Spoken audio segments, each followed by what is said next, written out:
आज विश्वनाथ धाम अकल्पनीय अनंत ऊर्जा से भरा हुआ है। उसका वैभव विस्तार ले रहा है।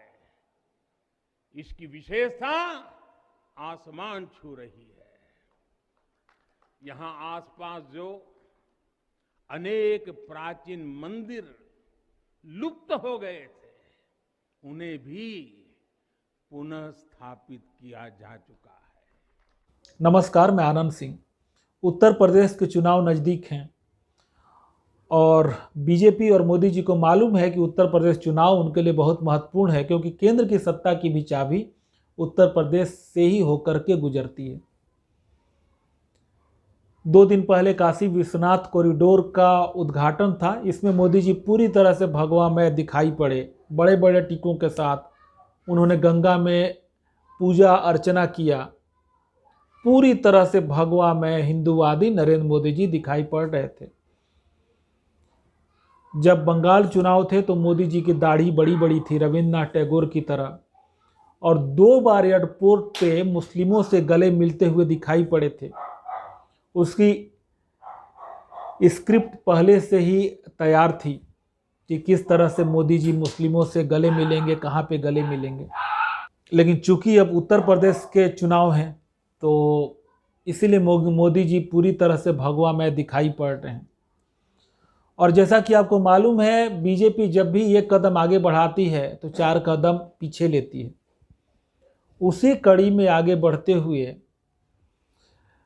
एक तरफ मोदी जी काशी विश्वनाथ कॉरिडोर का उद्घाटन कर रहे थे, दूसरी तरफ केंद्र सरकार ने SC/ST एक्ट लिखवाने के लिए हेल्पलाइन नंबर जारी कर दिया। मतलब अब दलित को SC/ST एक्ट लिखवाना रहेगा तो थाने तक जाने की ज़रूरत नहीं है। एक हेल्पलाइन नंबर दिया गया है, वो उस नंबर पे फ़ोन करेगा और केस रजिस्टर कर लिया जाएगा। जैसा कि आपको याद हो, 2018 में सुप्रीम कोर्ट ने SC/ST एक्ट में कुछ बदलाव किए थे। उसके बाद नरेंद्र मोदी जी ने विधेयक ला करके इसे पहले से भी कड़ा बनाया था। और अब तो हेल्पलाइन नंबर जारी कर दिया गया। मतलब एक छोटी सी बात हो, दलित व्यक्ति एक नंबर पे फ़ोन करेगा और आप जेल में। जबकि दलितों ने न तो कभी नरेंद्र मोदी बीजेपी को वोट दिया है, न तो वो कभी वोट देंगे।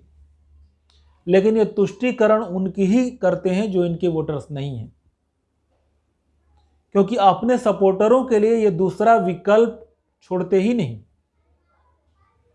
किसी भी हिंदूवादी संगठन को नरेंद्र मोदी सरकार ने पनपने नहीं दिया। विश्व हिंदू परिषद को पूरी तरह से डाउन कर दिया गया और बजरंग दल का कौन मुखिया है, कौन क्या है, वही पता करना मुश्किल रहता है। सबको निष्क्रिय कर दिया गया है, आपको विकल्पहीन बना दिया गया है। दूसरी तरफ उत्तर प्रदेश चुनाव में नरेंद्र मोदी जी अपना चेहरा थोपना चाह रहे हैं। योगी जी का चेहरा हिंदूवादी वाला है, लेकिन नरेंद्र मोदी का चेहरा सेकुलरवादी वाला। ये बीच में उत्तर प्रदेश चुनाव में अपनी नाक घुसेड़ना चाहते हैं। अगर मोदी जी इस चुनाव में ज़्यादा प्रचार किए तो वो बीजेपी के लिए नुकसान ही साबित होगा। ये बेहतर होता ये कि उत्तर प्रदेश का चुनाव योगी जी के चेहरे पर लड़ा जाता, लेकिन मोदी जी बेकार के बीच में आ रहे हैं। योगी जी का तो काम दिखाई पड़ता है, मोदी जी को यहां पर नाक घुसेड़ने की जरूरत नहीं थी। लेकिन मोदी मानने वाले नहीं हैं। कहीं ना कहीं मोदी जी ये भी चाहते हैं कि उत्तर प्रदेश चुनाव योगी जी हार जाएं या पहले के मुकाबले सीटें ना आएं। यही कारण है कि किसान बिल को भी वापस लिया गया। उत्तर प्रदेश में योगी जी को मोदी जी हरवाना चाह रहे हैं, या किसी भी तरह से अगर बीजेपी चुनाव वहां पर जीत भी जाए तो क्रेडिट योगी आदित्यनाथ को नहीं जाए, नरेंद्र मोदी को जाए। जबकि नरेंद्र मोदी की तो सेकुलरवादी छवि है। वो ये दिखाना चाहते हैं कि सेकुलर बन के ही चुनाव जीता जा सकता है, हिंदुवादी बन करके नहीं।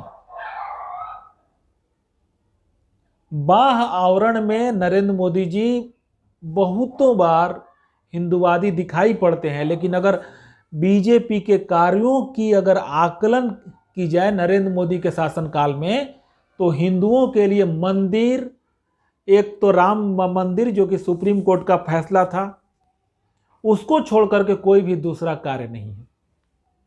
आप बोलेंगे कि धारा 370 वो कार्य हिंदुओं के लिए नहीं था। क्या धारा 370 हटने के बाद क्या हिंदू वहां पे जाकर के बस पाए? बल्कि ये 15 साल का डोमिसाइल कानून लेकर के आ गए, जिसकी मांग किसी ने नहीं की थी। शायद उसकी मांग अलगाववादियों ने की हो और नरेंद्र मोदी ने वह मांग मान ली। 15 साल का डोमिसाइल, अगर आप जम्मू कश्मीर में बसना चाहते हैं तब। दुर्भाग्य है ये।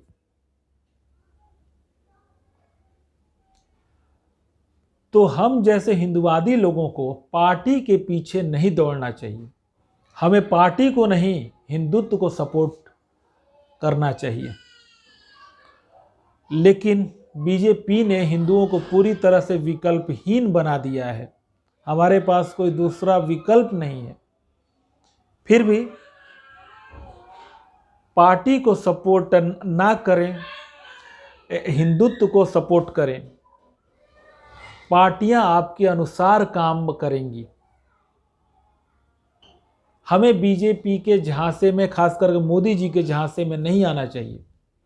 हाँ, उत्तर प्रदेश में योगी आदित्यनाथ को जिताएं। बीजेपी को लगता है कि हिंदुओं के पास विकल्प क्या है, ये लोग कहाँ जाएंगे। और खास करके उत्तर प्रदेश के चुनाव में ऐसा तो लगता है, क्योंकि सभी लोग योगी आदित्यनाथ को सपोर्ट कर रहे हैं, न कि नरेंद्र मोदी को। अंत में मैं एक बार फिर से यही कहूंगा कि नरेंद्र मोदी को उत्तर प्रदेश के चुनाव से परहेज करना चाहिए। ये उत्तर प्रदेश चुनाव के लिए घातक है। वीडियो पसंद आया हो तो वीडियो को लाइक करें और शेयर करें और मुझे सब्सक्राइब करें। आप सबका आभार।